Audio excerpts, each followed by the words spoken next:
Okay, everybody, welcome back. Now let's do this login page. Okay, so we now know we can successfully sign up. There's a few things I'd like to change. I'd also like to make this a link back to the main page. So we should fix that. So let's do here. Let's go to where that H1 is in here in app, right here. And did we already include link? I think we did. Yep. So let's use it. Link to slash.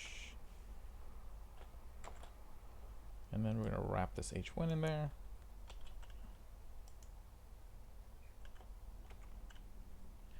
Cool. Now what that does, see, it changes the way that looks. I don't want it to look like that. So we need to go back to our CSS. And what I want to do is, now we need to specify some things on that H1 here. Say text declaration none.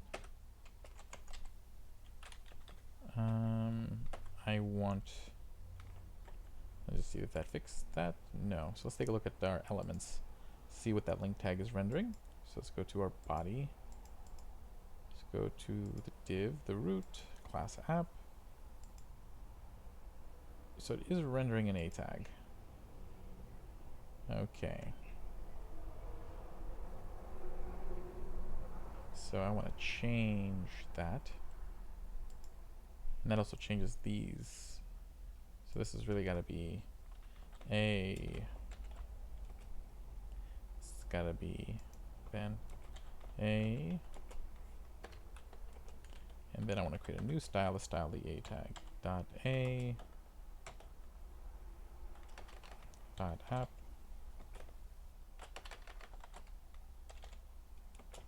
Direct descendant A.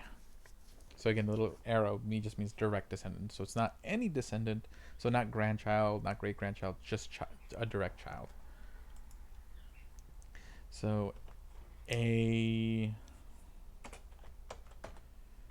What I want there is I want to get rid of the text decoration.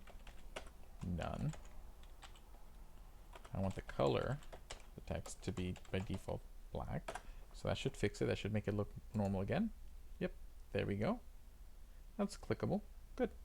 So now I can go there. I can go to login, sign up, go back to home. Okay. Cool. That works for me. Okay, so now we just want to create our login page. So I'm going to copy the sign up page because it's going to be near identical.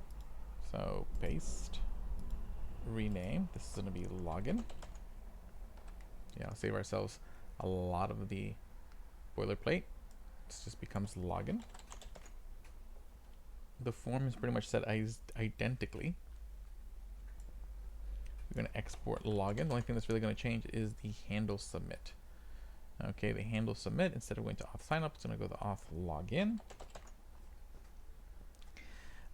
Method post, good. JSON.stringify, that's all fine with me. Okay, the only difference here, let's not worry about a history push yet. We'll just push to the main page for now. Okay. But we need to save the token. Okay, so because again, the data should have a token.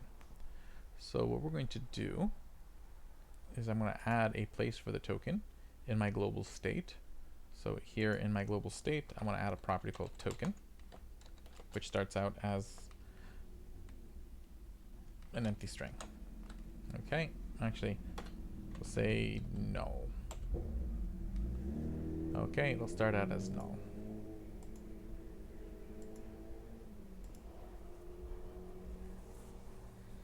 Okay, because I can use it as a conditional in certain places. Okay, so we'll go back to login. So then what I want to do is that when that data comes in, okay,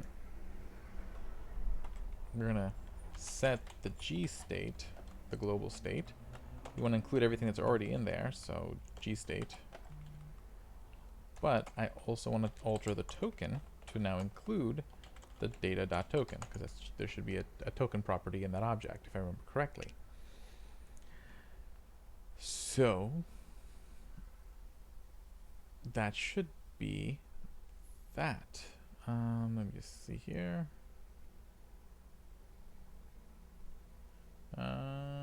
Token props history, yeah. So that'll set the token, and right now we're not going to push it to anywhere particular, but the idea is I should get the token back. And then this should be this button should now say login. Save. So let's see here. Let's try it out. So I go, oh, I have to actually bring in the login component. So let's go back to app. Import the login.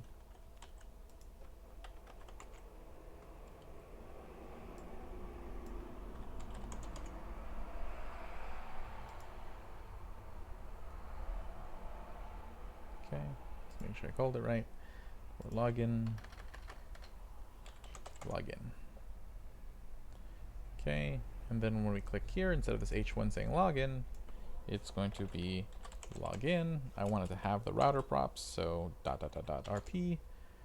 And that's really all I need right now, because everything else I'm passing through the context, so it's fine. Save.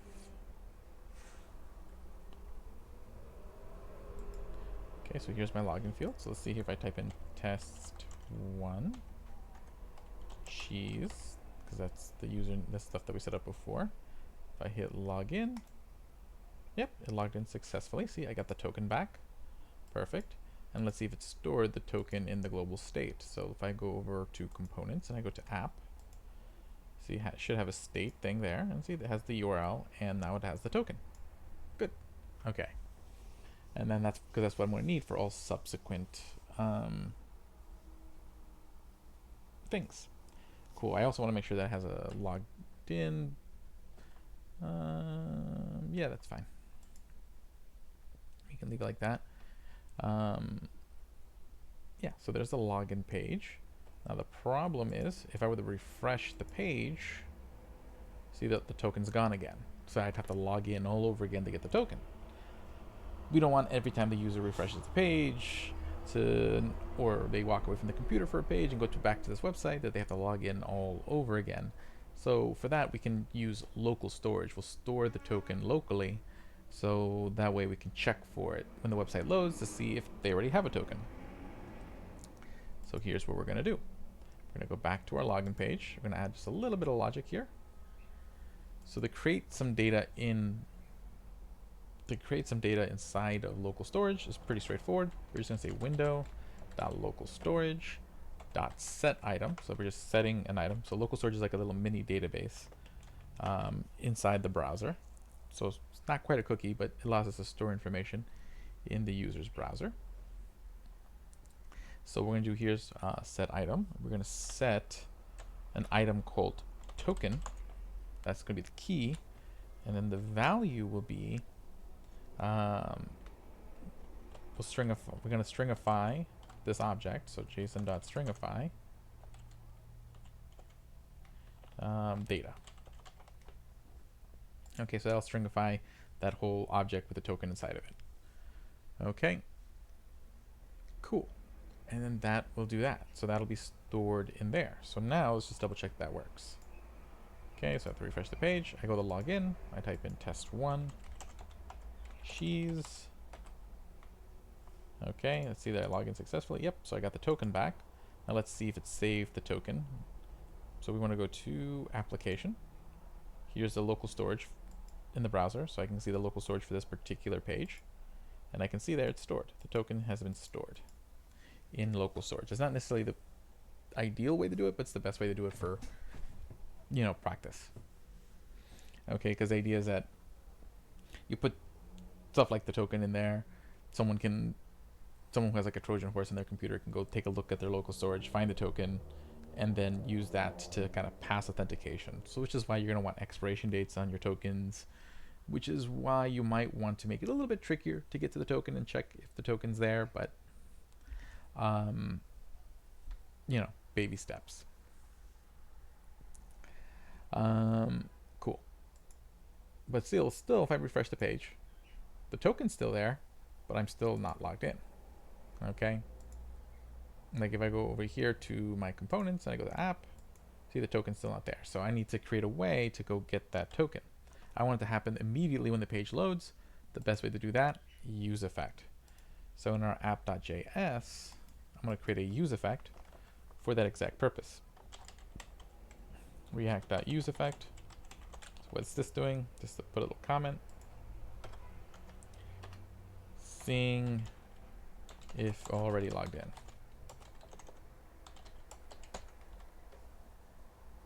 Okay, React.use effect.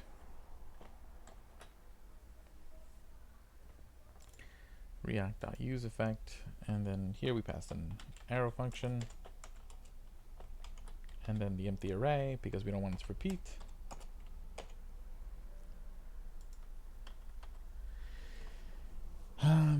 So in that case, what we want to happen here is we're going to say const token equals JSON dot parse, because we're going to parse that JSON string. And what are we parsing? The string that we should be getting from window.localstorage.get item. So we're going to fish that out of local storage. Again, that was called token. That's what we called it. So it's going to fish that out, see if it exists, parse it.